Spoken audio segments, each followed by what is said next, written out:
میرا سوال حضور یہ ہے کہ نماز پڑھتے وقت ٹخنوں کے اوپر جو سلوار وغیرہ یا پاجامہ آ جاتا ہے نیچے تک، اس کے بارے میں کیا حکم ہے؟ مفتی صاحب سے یہ رہنمائی فرما دیں۔ نبی کریم صلی اللہ تعالیٰ علیہ وآلہ وسلم کی جو سنت مبارکہ ہے اور جو آپ کے احکام ہیں، اس کے مطابق نماز ہو یا نماز کے علاوہ کا معاملہ ہو، بندے کے کپڑے ایسے ہونے چاہیے کہ جو ٹخنوں سے نیچے نہ رہیں، ٹخنوں سے اوپر ہی کپڑے بہر صورت یہ ہونے چاہیے۔ اور اگر نعوذ باللہ کوئی تکبر کے ساتھ کپڑوں کو ٹخنوں سے نیچے رکھتا ہے تو حدیث پاک کے مطابق اللہ تبارک و تعالیٰ جو ہے اس کے اوپر قیامت کے دن نظر رحمت نہیں فرمائے گا۔ تو اگر کسی نے تکبر کے ساتھ رکھے ہیں تو اس کے لیے حکم شرع یہ ہے۔ اب رہا معاملہ نماز کا کہ کپڑے کسی کے ایسے ہیں کہ نماز کی حالت میں وہ کپڑے جو ہے وہ ٹخنوں سے نیچے آ جاتے ہیں، پاجامہ ہے، شلوار وغیرہ جو بھی ہے وہ ٹخنوں سے نیچے آ جاتی ہے، تو اب کیا کیا جائے؟ اب اس کی دو صورتیں بنتی ہیں۔ ایک صورت تو یہ ہے کہ وہ اگر ویسے ہی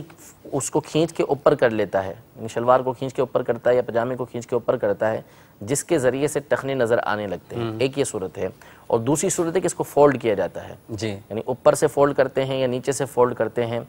تو پہلی صورت میں جبکہ فولڈ نہ کرنا پڑے کپڑا اور ویسے ہی کھینچ کے اس کو اتنا اوپر کر لیا کہ جس کے ذریعے ٹخنے نظر آ رہے ہیں، تو اس نے یہ کام کرنا ہے کہ فولڈ کیے بغیر اس کو اوپر کھینچ لے کہ جس سے اس کے ٹخنے نظر آئیں۔ اور اگر ایسا ممکن نہیں ہے کہ وہ اوپر نہیں کھینچ سکتا اس کو، یا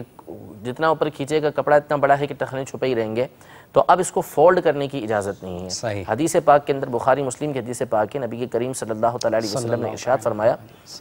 امرت ان اسجد علی سبعۃ اعظم والا اکف شعرا ولا ثوبا، یعنی مجھے اس بات کا حکم دیا گیا کہ 7 ہڈیوں پر سجدہ کروں اور اپنے بالوں اور اپنے کپڑوں کو نہ سمیٹوں، یعنی اپنے کپڑوں کو فولڈ نہ کروں۔ تو اس کے تحت ملا علی قاری رحمۃ اللہ تعالی علیہ نے مرقات المفاتیح کے اندر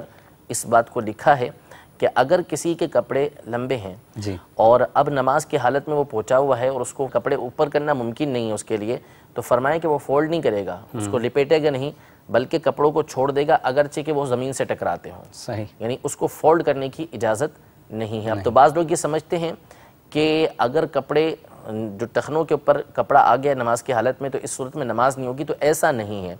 ہونا یہی چاہیے کہ نبی کریم صلی اللہ علیہ وسلم کی جو سنت طریقہ کار ہے اس کے مطابق بہر صورت جو کپڑے ہیں وہ ہونے ہی ایسے چاہیے کہ جو ٹخنوں سے اوپر رہیں۔ لیکن اگر کسی کے کپڑے لمبے ہیں اور وہ نماز کی حالت میں آ گیا، اس کا پاجامہ ٹخنوں سے نیچے رہتا ہے یا شلوار ٹخنوں سے نیچے رہتی ہے، تو اس صورت میں اس کو فولڈ کرنے کی اجازت نہیں ہے۔ اب جیسے کپڑے جس طرح ہیں ویسے ہی اس کو چھوڑ دے گا۔